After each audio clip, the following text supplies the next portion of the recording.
This is the brief on Norway's historic 2026 World Cup run. You know, after a 28-year absence, Norway returned to the global stage like a dormant volcano erupting. Quiet since 1998, they instantly commanded the world's attention with their deepest World Cup run ever.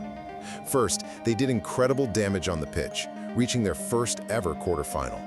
In the round of 16, they absolutely shocked everyone by eliminating five-time champion Brazil 2-1. Now, the dream did end with a heartbreaking 2-1 extra-time loss to England. Andreas Schjelderup scored for Norway, but Jude Bellingham answered twice. Manager Ståle Solbakken said it best, "Margins were not in our favor, but that's life." So, does losing to a powerhouse like England overshadow slaying Brazil, or is Norway for sure a permanent heavyweight now? Second, we've got to look at the engine powering this run, Erling Haaland. He scored 7 goals in just 4 matches, tying Lionel Messi and Kylian Mbappe in the Golden Boot race. Netting both crucial goals to upset Brazil, Haaland is basically a human cheat code, a singular force carrying a nation's 28 years of pent-up ambition right on his shoulders. Finally, the magic wasn't just on the pitch. Fans went totally viral with the Viking Row. Started by fan Ole Frøystad, aka Mr. Row Row, thousands sit in unison, mimicking a rowing Viking ship to a thunderous shout of row. Players even sat on the pitch to join them.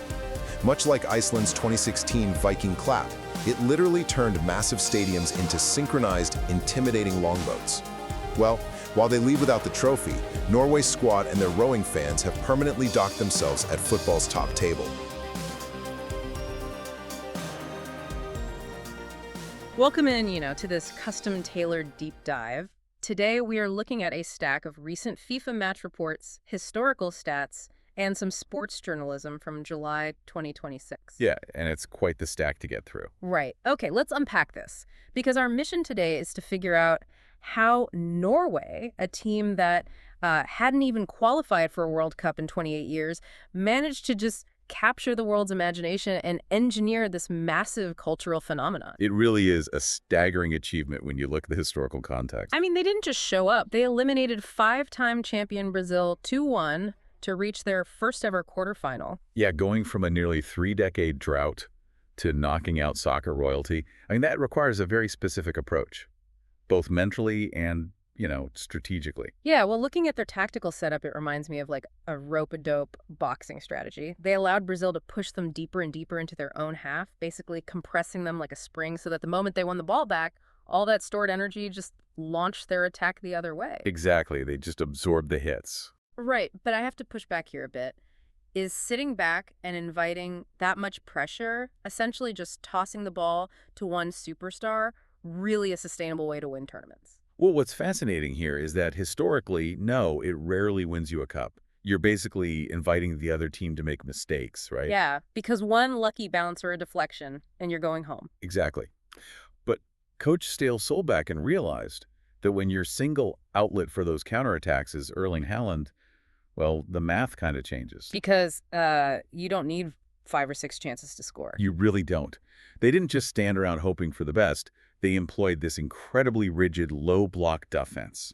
By packing players tightly together, they clogged the penalty area and really forced Brazil into taking low-percentage shots from way outside the box. Oh, wow. And then Haaland just capitalizes on the few chances they actually do create. Precisely. I mean, he scores 7 goals in just 4 matches.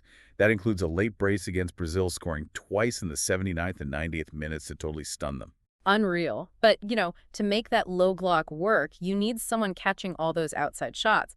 Goalkeeper Orjan Nyland was just incredible at absorbing that pressure, making sure the spring didn't break before it could release. Oh, absolutely. Nyland's positioning and patience were essential. He kept them in the game when Brazil was dominating possession. But the inherent flaw in that strategy is exactly what you pointed out earlier. That if you invite enough pressure, eventually the spring snaps. Right. Which brings us to the tragic exit against England in the quarterfinal. Yeah, I mean, Andreas Schjelderup actually gave Norway the lead, but England tied it up before halftime, pushing the game into extra time. And that is where the defensive fatigue really showed.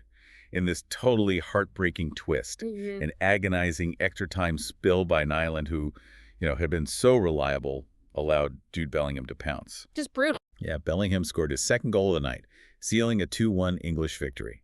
And Coach Solbakken was incredibly stoic afterward.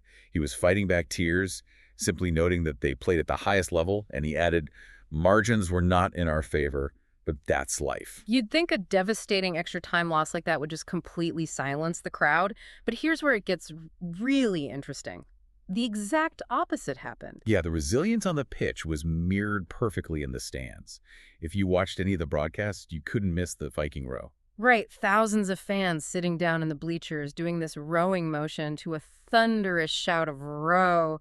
It looks like this ancient, deeply ingrained Nordic ritual passed down for centuries. But looking at our reports, it was literally invented in December 2025. If we connect this to the bigger picture, it is a brilliant example of the rapid creation of culture. It started as a simple idea from a fan named Ole Frøystad. Then another supporter, Parstein Hamren, brought in a drum. Oh, to choreograph it. Exactly, to choreograph the timing. He'd strike it twice to build tension before this massive explosion of sound. And the moment it really cemented itself was when the players got involved, right? Yes.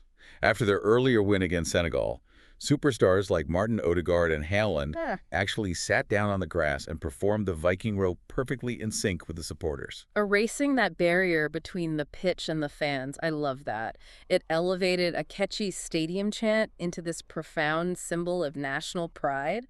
And, it makes you think about our own traditions. For sure. We tend to assume these deep, unifying cultural rituals must be centuries old to hold that kind of power.